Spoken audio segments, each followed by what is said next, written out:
Welcome back to My Dad Watches The Bachelor. I'm Meredith, and I'm here with my co-host, my dad. Hey, Meredith, how you doing? I'm doing well. You know, there's really no way I'd love to spend a Valentine's Day than with my favorite guy in the world, Clayton. Yeah, the timing was unfortunate. I got a chance to have some dinner with the mom and exchange Valentine's cards, but then I had to go do my bachelor duty. So that wasn't the best way to spend Valentine's Day. Well, Clayton probably disagrees, but I can concur with you. Not maybe if I liked the lead a little more, you know, if we had a Hannah Brown or maybe a sad boy Greg. Well, so Clayton's not growing on you, the big lug, huh? No, I would actually like to take back a lot of the nice things I said about him last week. I think I was just blinded by nice words that my boyfriend said about him. I felt bad. I was trying to be nice, but it's not how I really feel.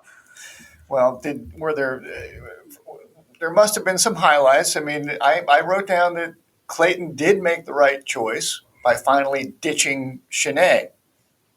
Yeah, you know, it's good to make the right choice, but how much can we applaud it after so many times making the wrong choice?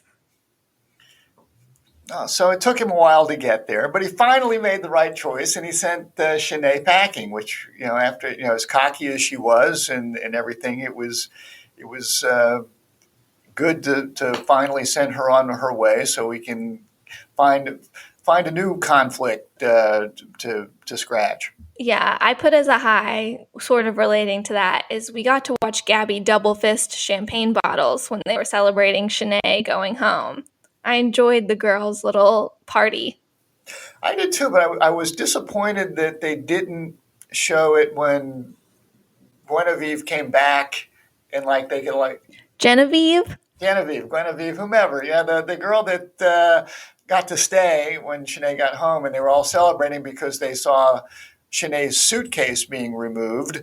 But we never saw Genevieve come back, and I thought they'd like throw Gatorade or champagne or something like some sort of Super Bowl celebration, and it would have been really fun and cool. We didn't get to see that. You know, we didn't get to see a lot this week. We didn't see that. We didn't see Sarah's one-on-one date. The day portion of it didn't exist. Yeah, that was a little bit weird, wasn't it? Yeah, we were getting a choppy timeline this week for sure. Well, so also for right reasons, I put down Croatia looks nice. I looks like a fun place to visit, but I was somewhat amused when Clayton announced that they're going to Croatia. I think One of the tomorrow, most romantic places on earth. and everyone starts cheering, and I keep thinking to myself, how many of these people could find Croatia on the map?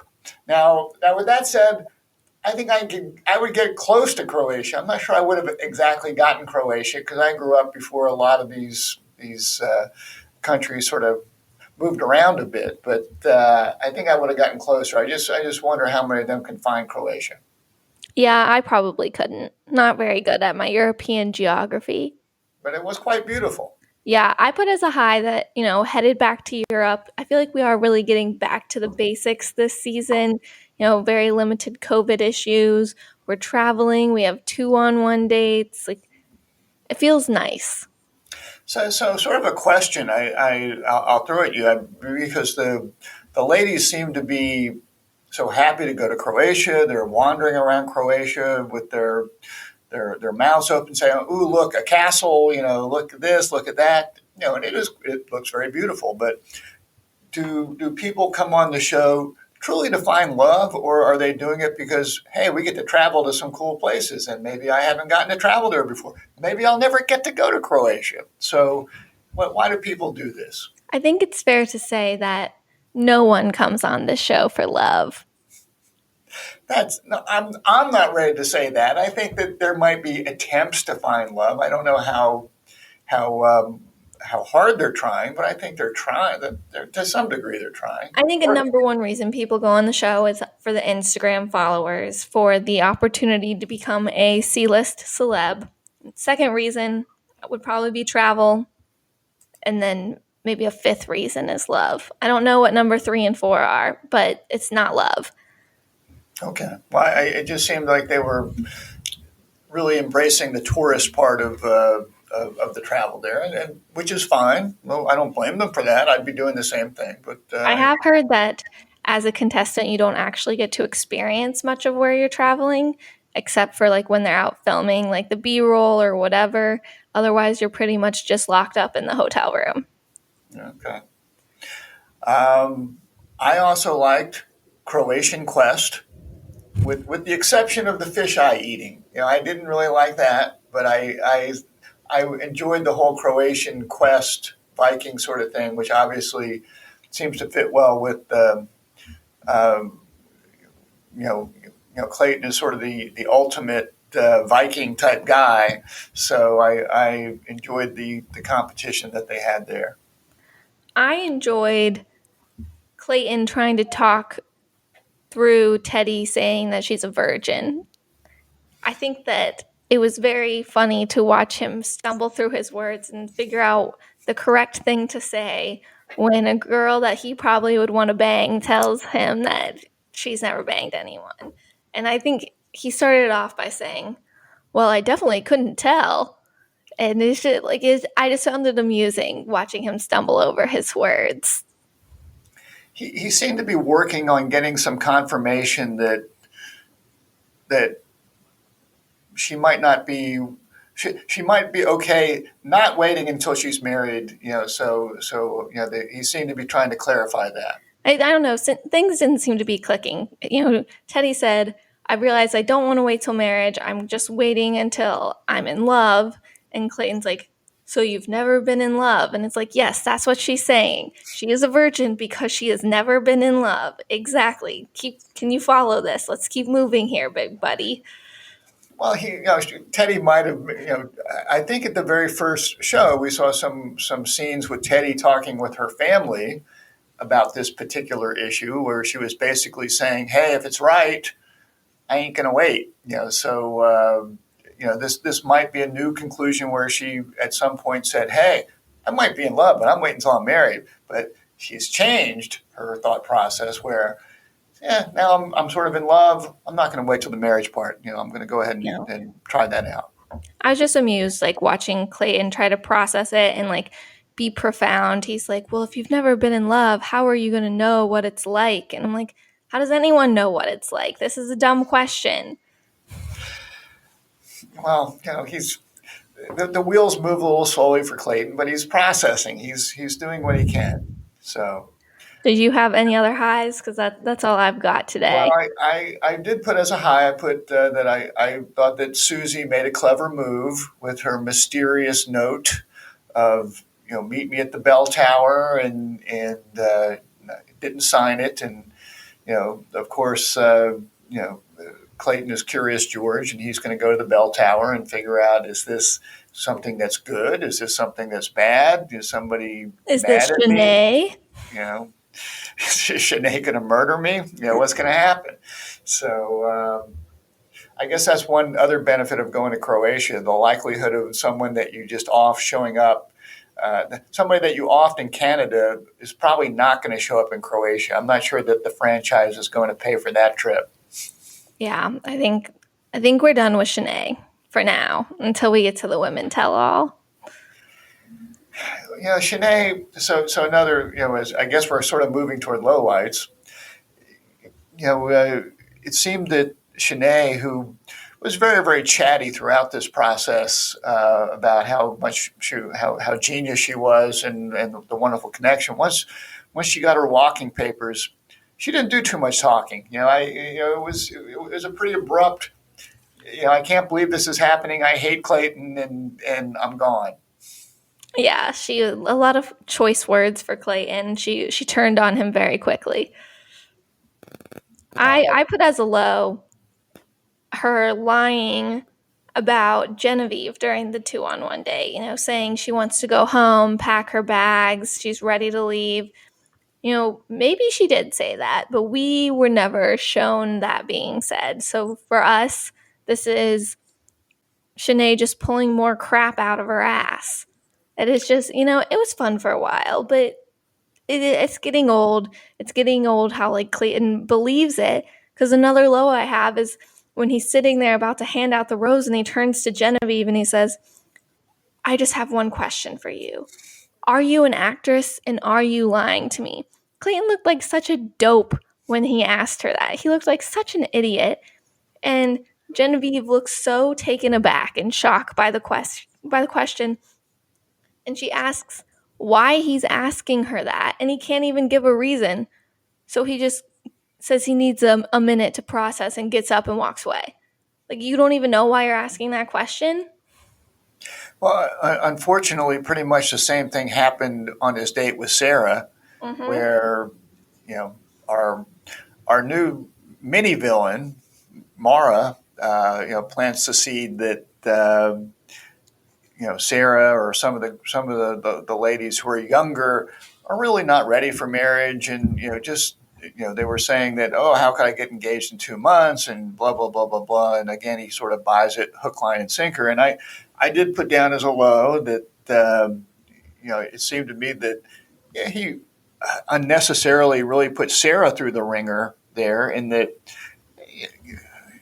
she's sort of been on board with this thing, or seems to have been on board with this thing the whole time. She's given no reason for him to have any doubts, and then one loco puts a bad seed in his head, and he's going to go into Perry Mason legal mode here, and start questioning you, and then I'm going to walk away so I can process things, because I process things better when I'm all by myself.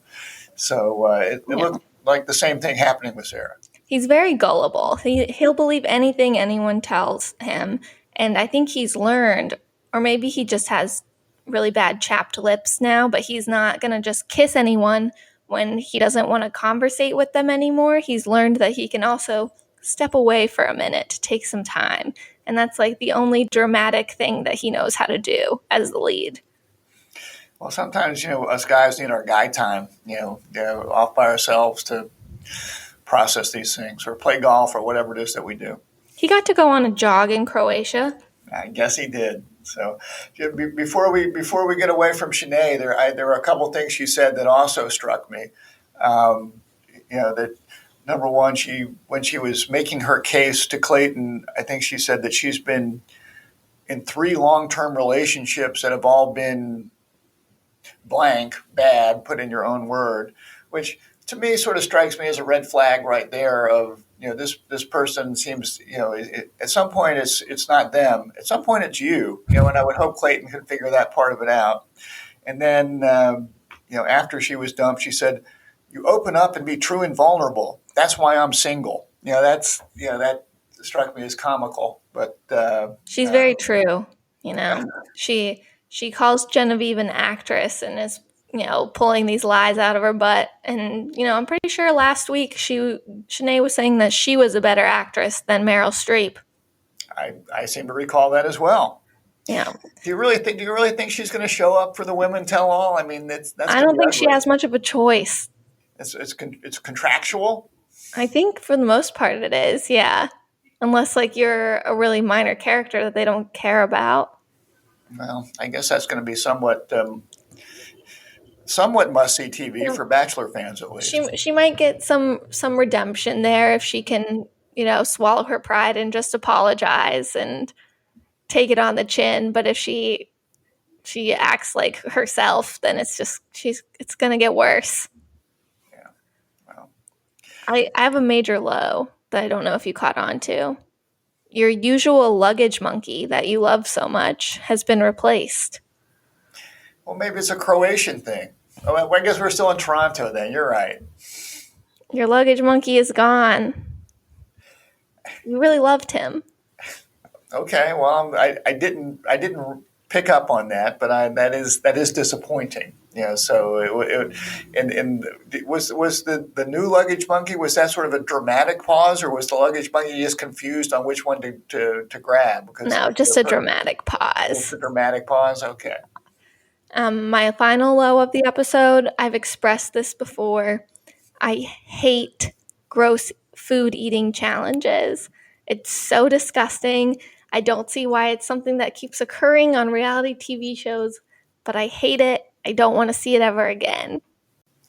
Unfortunately, I fear that you will see it again because it appears to be. I know you're also a fan of Survivor. I'm sure that they're going to do it every year on Survivor. They don't really do it much anymore on Survivor. Well, they will at some point. You know it. So they come back to it. I'm I'm not so crazy about it either. Although a few of the ladies were braver than others, but it's sort of like after you eat some of that stuff, does Clayton really want to kiss you? I'm not sure that your breath is going to be too good after you're eating pig brains or livers or Well, whatever. he's learned his new skill of walking away to take some time. Take some time and pass out the mouthwash. Methinks Right. the only other low I had was at some critical juncture when Clayton is confused. He has to go to our co-host Jesse Palmer for bachelor advice, which makes me chuckle just because of as we know and our Canadian comedian pointed out, it's not like Jesse actually succeeded on the show. So I'm not thinking that Jesse is the person that I would go to for bachelor advice, but it's not like he's got a lot of choices. But there could be some producers or somebody that seem a little bit wiser than Jesse that maybe he's talking to. Yeah, I think maybe you just take what Jesse says and do the opposite. Maybe.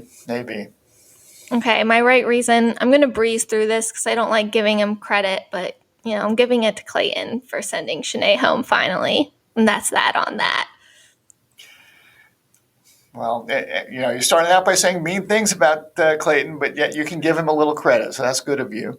Yeah. My right reason, I'm giving to Teddy for being open and honest about her sexual status and sharing it with Clayton. I think that the timing was appropriate in that it's not something that you're going to do the first time we get together, and we're trying to build some foundation. And I guess we're in the middle of this. Maybe we're sort of getting toward. Maybe we're a little past the middle of this at this point in time. And I think it's not something that you share right before the fantasy suite situation. I think that her timing was appropriate, and I thought she handled herself in a mature and appropriate way. So I say, well done, Teddy. Yeah, good job, Teddy. I don't feel like Teddy and Clayton have a connection, though. I don't see much of a spark there like I do with Rachel or Susie. Like, Clayton just didn't seem that excited. Teddy didn't seem that excited. It just, I don't know. I don't think Teddy's making it to hometowns. Yeah, and considering the information that he just got, I hope that Clayton takes that into account. If there are some doubts there, I hope that he uh, tells Teddy that it's time to go. Yeah, it would be very crappy if, Teddy is going to fantasy suites and we find out Clayton sleeps with everyone. I'm sure that's not really how she wants this to go. I'm with you. Yeah, that would be a downer if that's my first love. All right, my wrong reason. I believe her name is pronounced Mara, like the marinara sauce, but I keep calling her Mara. But I have a lot of bullet points here. She was very annoying last night. Well, and before you go too far, I'll just say she was also my wrong reason. But please take it away. So she starts off by crying about not getting enough time with Clayton. And I think this was at the cocktail party at the beginning of the episode for the rose ceremony. She talks about how she's like a grown-ass woman and has a lot to offer, and she's crying. And I'm like, this is just not a good look, It's very obvious to me that she is not Clayton's type at all. And I think she just needs to cut her losses and maybe self-eliminate, but she just doesn't see it that way. So then she also cries about being on the group date when Sarah's getting a second one-on-one. She just needs to see the light here. Head out before Clayton shows you the door. Leave with some dignity. But no. She's going to tell Clayton that the women he's directing his attention to don't reflect him saying that he wants a wife. When he asks why, she's like, oh, their age. And Clayton knows how old these girls are. This is not new information. And who is she to say whether or not someone's ready for a long-term commitment because of their age? Do I agree that 23 seems a bit young to get engaged? Yes. Do people still do it? Yes. Fair points. I'm with you. I just found Mara exhausting and very tiring, and I was wondering, we got a lot of her last night. I don't know if if they have that many interviews with all of the ladies, and that's just the way the producers are focusing it, or she's just talking more than everybody else. It just was very exhausting. I just found myself very tired of hearing from her about what a wonderful cat she is, and her complaining that she's done so much, I've given so much, and what has it gotten me? You got you a trip to Croatia, so you should I think it got appreciate her a that. round trip ticket to Croatia. Yeah, I just I she's just not the sort of person that I think that I would enjoy being around for that long. I mean, maybe there's a reason that you're not on a one-on-one. Just because if I had to be with you the entire day, I'm not sure I would be a happy person. Yeah, and like I just don't think that Clayton's into her. Like, I feel like you got to take the hint when you still haven't gotten a one on one, and other people are starting to get their second one on ones. And I also felt like she was kind of like bringing us back to the 60s and 70s, talking about how, like, these people aren't ready to be a wife. Like, just the way she was talking about being a wife felt like, I don't know, it felt like we were taking feminism back a few steps. I'm not sure why, just like wasn't vibing with it. And watching all of her interviews, like I just felt like it was getting sad and pathetic. And it honestly like kind of made me already miss Shanae a little bit. Like at least those were entertaining and not pathetic.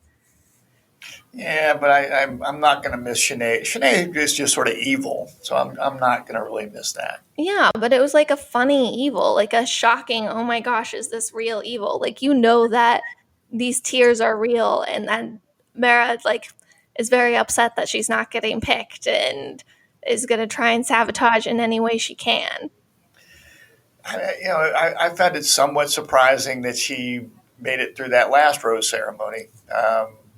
And I don't know what input the directors have on these things, and do they see a conflict there between Sarah and Mara that now that Shanae is gone, we can I play bet up. they just saw that Mara was weak, that she was about to break, so we got to keep her around for one more week. She's about to break, yes.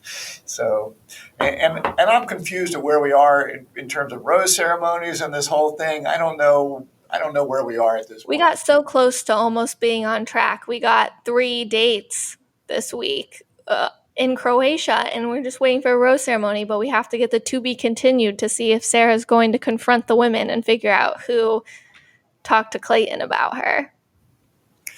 And then there's a rose ceremony. Are we? How close are we to hometowns? Where are we? Is that next, or what's going on? I feel like next week will be probably our last week before hometowns. Okay. So like we've got a big cut coming soon. I don't even know how many we've got left. I don't either, but I know that Mara and Eliza and Genevieve are the only 3 that have not gotten a one-on-one, and they should be exiting soon. Okay. All right. Well, who's your MVP this week? My MVP is Susie. I like that she reversed the roles, sent Clayton a date card to meet her at the clock tower. She's taking matters into her own hands when she feels like she needs more time with him. And I don't think we've seen Clayton so excited since he saw his buddy Clarence from Mizzou a few episodes ago. Like he was just very hype to meet up with Susie for some good news at the clock tower. I don't know why, but it made me think that he's like pretty into Susie, or he just thought that maybe she was going to leave and was excited that she decided to stay. But, big news, Susie has entered stage 1 of Bachelor Love, falling. So I might be falling for you is stage 1. Yeah, or maybe stage 1 is like, I can see myself falling for you, and maybe stage 2 is falling, and then stage 3 is in love. But that's usually the cycle of the way things go. You might need to workshop that a little bit, but I like where you're going there. Yeah, there's definitely a process that you have to go through to fall in love on The Bachelor. Okay. So Susie's my MVP. I really like her. She seems cool and chill. I liked her on the group date talking about how she has an inner savage, and I like she that as well. Yeah. she's beautiful and has a great personality, and she's way too good for Clayton. Yeah, that's sort of what that worries me is I, she, I think Clayton's playing up a level there. I'm not sure. I'm not sure that Susie seems to be very sharp, and I'm just not sure that Clayton's going to be able to keep up with her. And I think at No. some point Susie could get bored with him. I'm hoping she self-eliminates, and I could see her. Let's just go ahead and do this. Who would you like to see from the season as the next Bachelorette? I have 2 people in mind that I would like to see.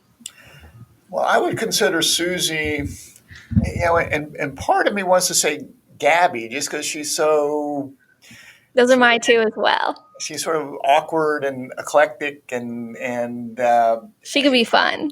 she would be, but I almost hate to put her through that. She seems too nice. I'm not sure she's tough enough to go through that. So I don't know if I'd want to make her do that. Just sort of like that other girl that I like from the Abigail? yeah, I would.